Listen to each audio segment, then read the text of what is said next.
Hello and welcome back to my second devlog. This video is mostly going to be about making buildings and everything I've learned about modular design. I started this fortnight by reworking the map. I'd originally had a mountain bowl shape, but decided it would be better to switch to an island. When I set out, I wanted to avoid the murder island of questionable legal standing trope, but it turns out it makes the design question of establishing a world border so much easier.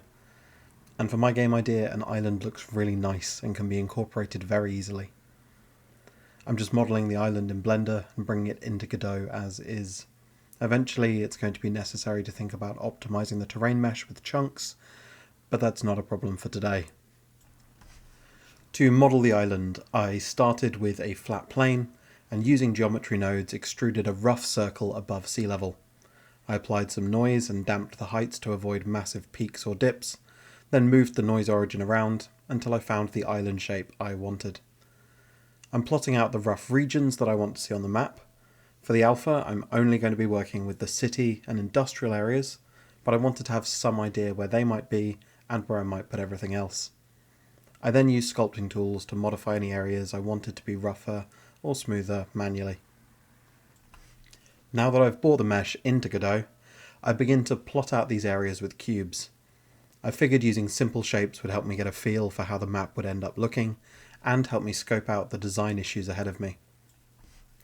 While doing this, I realised feature buildings like a prominent skyscraper, a hospital, and a research lab go a long way to making the map feel distinctive and bring the island to life. Even in grey block mode, they made testing the level feel way more fun. It was originally my plan to use the second week to build all of these structures. This was a daunting timescale, but in the UK we had a 3-day weekend coming up, and I was sure that with my ideas for modular building, I could make this in no time.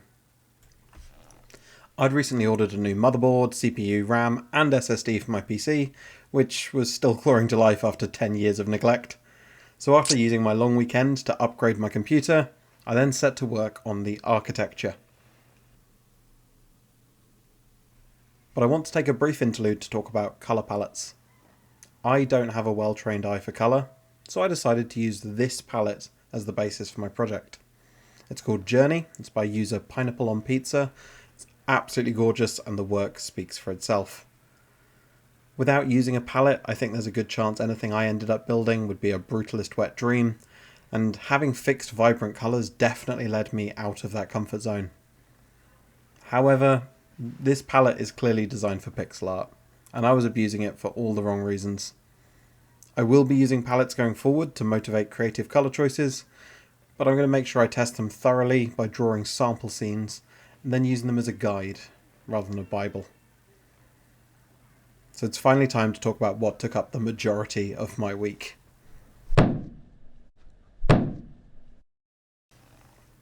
The idea was simple. I had to make 50 odd buildings, so instead of modelling them all individually in Blender, I could cut those corners and just create simple panels with varying designs representing windows and doors, then, in Godot, stitch those together for immense variety at a fraction of the time cost.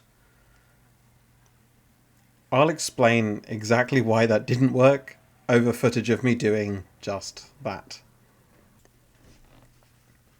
So the purpose of modular design, in a one-person team especially, is that it's faster to build, it promotes reusability, it increases variety but maintains consistency, and while it can be less performant with regards to draw calls, with engine instancing it should be much more performant overall.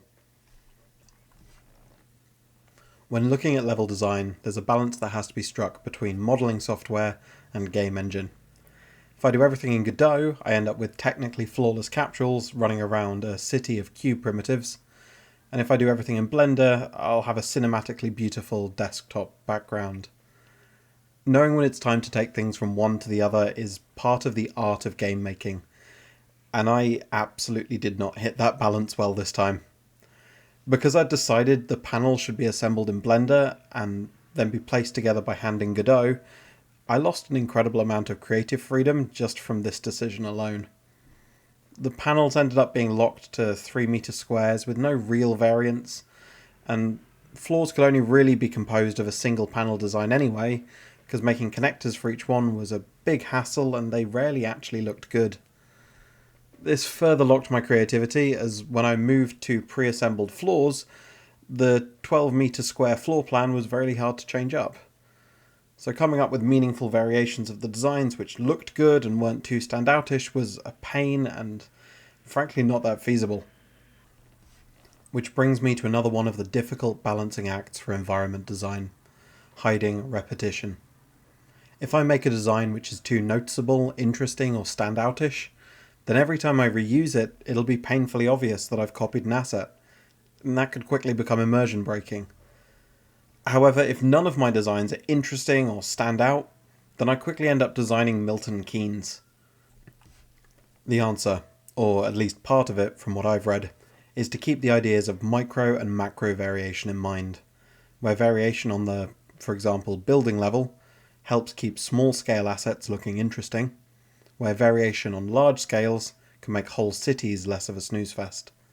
Both working together means you can still leverage reusability without everything looking too similar one way or the other. My building panel idea failed to hold up to this. On the small scale, I was trapped into making every panel line up with its neighbours, and on the large scale I was reusing whole buildings without any changes, which lacked macro variation. So looking at the reasons to use modular design, was it faster? This is alpha development after all, and I am in my move fast break stuff era. No.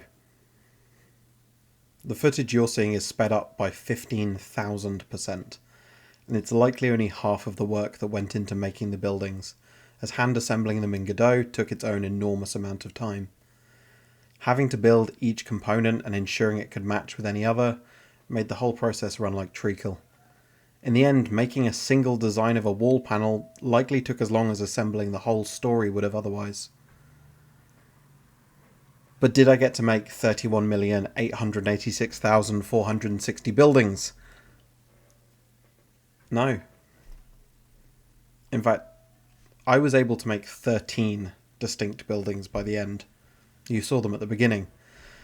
The vast majority of panel combinations would have looked terrible, and this back of the envelope number doesn't account for any degree of style, so even making those 13 buildings took a fair amount of creative effort. Ultimately, I likely could have made 54 distinct buildings that I wanted to at the start from the work I did already, by varying heights and colours and fiddling with layouts, but by the time I'd made 13, I was already exhausted by the whole process, and there was another problem looming on the horizon. Lag. By wrestling Godot to make assembling in the engine halfway possible, I'd put myself in a position where every single building panel had lost its inheritance. So any performance gains from this city being essentially made of fewer than 30 models was absolutely thrown in the bin. Even on my newly upgraded PC, leveraging the Forward Plus pipeline and introducing occlusion culling, I was barely eking out 30 FPS in the middle of the city. And this is before I've added in any of the other features of the game that I want to add. So by now it was clear that this method didn't work. Even for an alpha, this would be unplayably slow, so I stopped and took stock. It sounds like this all might have been very disheartening, but honestly I couldn't have asked for a better learning experience. I got so much from this. The last 2 weeks was far from wasted time. The time I spent in Blender served as great practice hours to build muscle memory and skill. In Godot, I learned a whole bunch about building plugins and how powerful the engine can be when you make it work for you and what you need. I took away a ton of lessons about environment art and design. Cities don't need 13 million unique buildings to feel interesting and alive, because what makes a city isn't its buildings, it's the human details you add on top of them. Doing any environment project again, I'd start with a single repeated asset, then another, until the irregularity appears naturally, rather than imposing ridiculous variety from above. Perhaps my idea would have worked if my game was set in an infinitely sprawling city, or I was making a city builder, but For the small scale I was working with, I shot far too high, and I'm glad I learned that now rather than later. Modular design is absolutely an incredibly valuable tool, and I'm not walking away thinking that it's not for me. But the key I found is to know how big your module should be and why.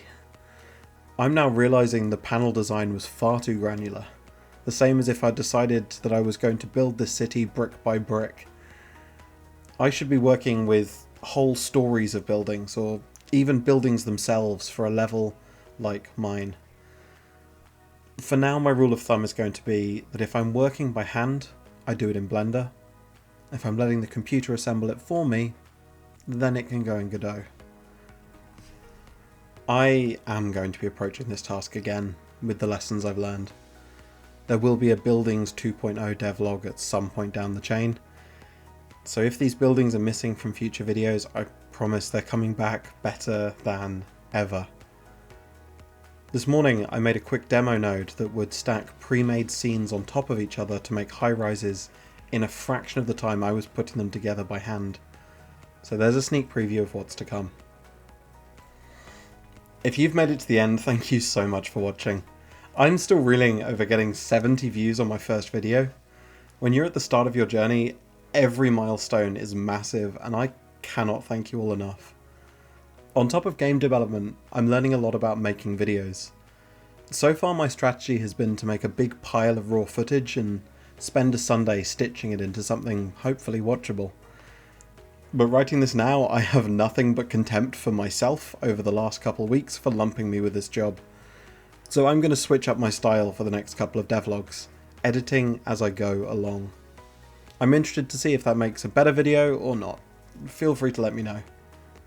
My next video will likely be a little less dense than this one. I'm going to a music festival the weekend after next, so I'll be trying to get my next video finished on that Thursday and queued up, but I'm still anxious to make fun progress.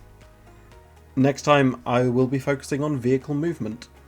It would be nice to actually see some yellow cars moving around my little island. So until next time, stay safe and look out for yellow cars.